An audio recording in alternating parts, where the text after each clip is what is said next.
Alright guys, this is where we're at right now. I got the carburetors off of the manifold. I'm going to take a look at the manifold, make sure everything's okay.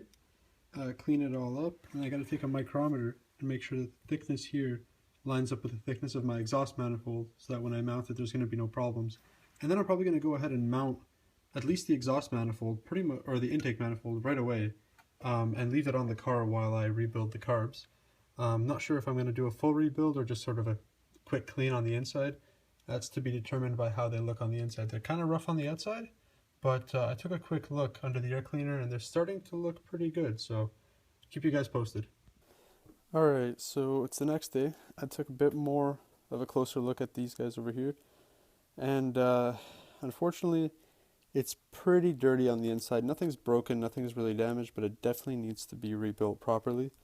So now I'm just trying to figure out whether it makes sense for me to do it. It doesn't look that hard from what I've seen, but I also have no experience with it, so I'm not sure if I want to go ahead with it myself or get a company to do it nearby.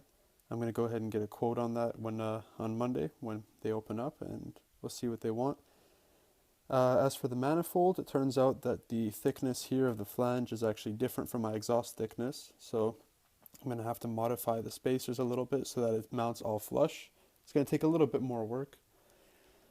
The surface here has been coming along well.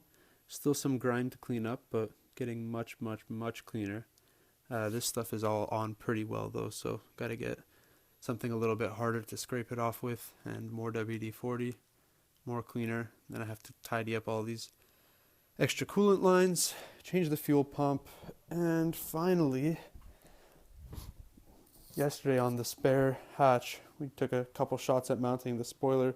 Didn't go so great, so I'm going to have to play around with this a little bit more, but that's not the priority right now. That'll come whenever it comes. First things first, got to get the engine done. So, keep you guys posted on what's going on, and I'll catch you all later.